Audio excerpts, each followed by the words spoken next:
One word to stop you in your tracks. A diagnosis without comparison. Ask anyone who has loved anyone who has fought cancer. My dad died of cancer when I was 18. 2 years ago in July, my mother died with leukemia. She had acute myeloid leukemia. When Tracy Laval met Al Reynolds, she knew he'd battled cancer twice already and fought and survived. I thought he was the best human being I'd ever met. Literally. I thought I finally found what a real relationship was supposed to be like. She had no idea their love story would unravel a web of lies. Yeah, we're going to step out. Thank you, sir. That would end here at the Oklahoma County Jail. Hi, Allie. How you doing?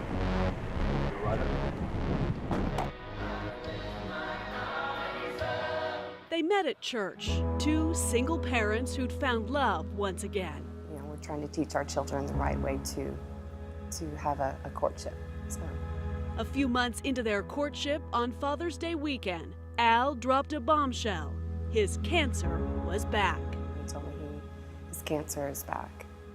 Father's Day week.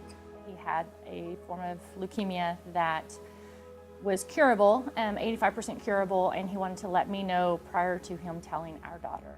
The diagnosis was difficult for everyone, including Al's ex-wife and young daughter. She was devastated.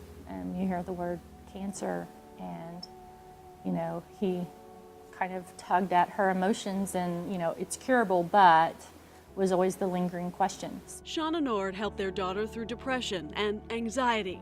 She was terrified of losing her dad to leukemia. A lot of sadness and depression and anxiety. When she would be over there, he would be sick from his chemo. And so she would hear him in the restroom. And so she would come home in tears, crying. I don't know if he's going to make it. But Al was a fighter, and so was his new love, Tracy. They launched a GoFundMe page and gathered an army of supporters. Brett Burleson and dozens of others donated to the GoFundMe, which grew to more than $10,000. Yeah, I mean, we helped spread the word through our networks, through social media. And then more fundraisers, benefits around town, silent auctions, and T-shirt sales at local gyms. As Christians, we always, try to help someone in need. So especially at our church, to where we're expected to be givers. For me, I honestly felt like I couldn't sleep well if I knew I had money and someone was in a life or death situation. Pardon being out of breath, but like I said, first workout in a long time. And through it all, Al stayed strong. He started a business as a motivational speaker. What you've been praying for, what you've been working for, what you've been grinding for is on the other side. Be bold with your faith. The We Fight movement, encouraging others to stay strong with hashtags like Cancer You Lose. But privately, beneath the facade of social media, Al was less enthusiastic. Almost desperate, remembers Brett Burleson. Sitting in my office to get a text, hey, this is Al, do you have a minute to talk? And I said, sure. And so he called me and said that his landlord was going to kick him out of his apartment by 5 o'clock that day if he didn't have a check for this month's rent. The Burlesons cut him a check.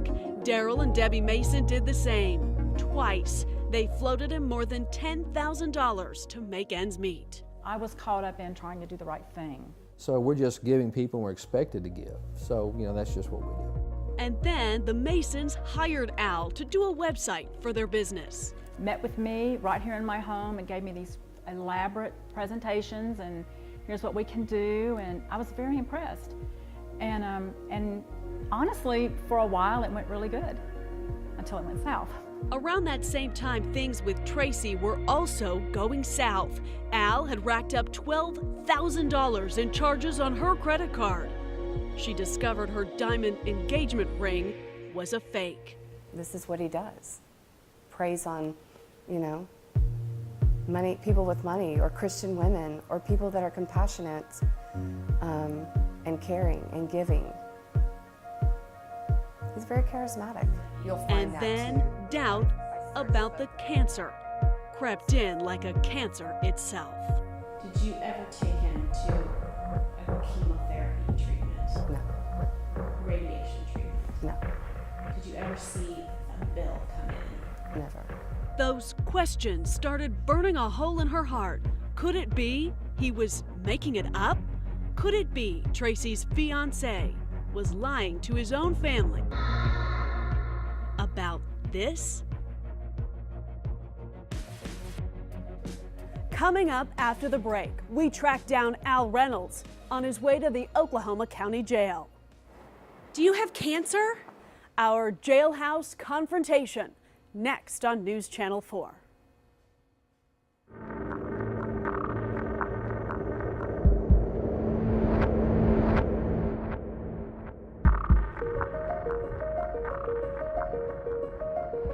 Four years after their first date, Tracy broke off her engagement to Al Reynolds.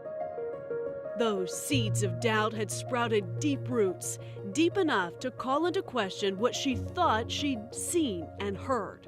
I would hear stories of his episodes of throwing up or this or that. Even when we were at the gym working out, he would step off and come back and go, oh, well, I had to go throw up.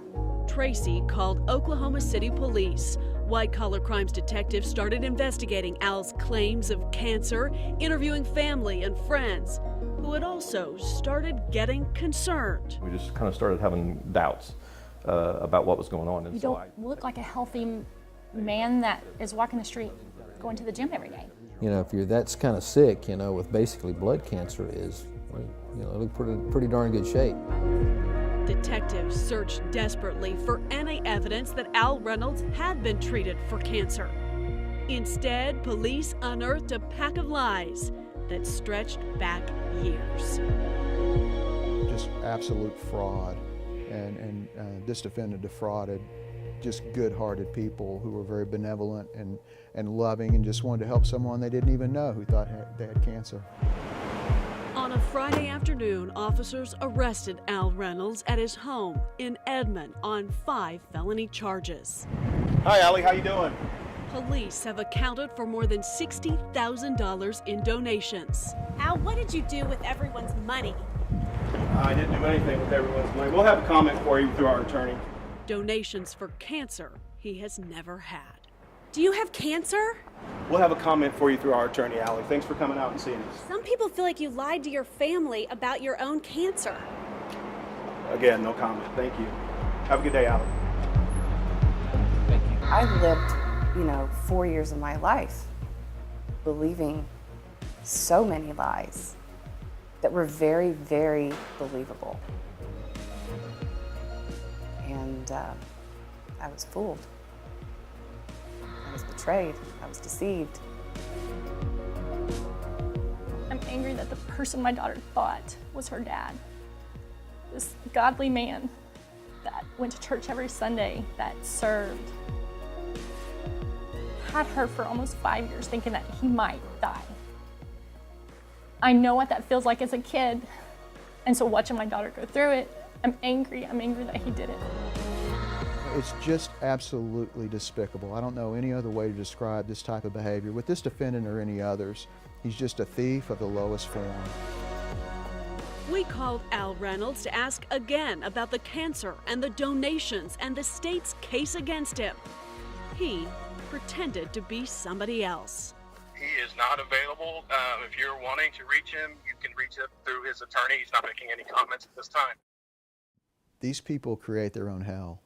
And whether the criminal justice system or otherwise punishes him appropriately for what he's done here, he's created his own hell, and he'll have to live with that.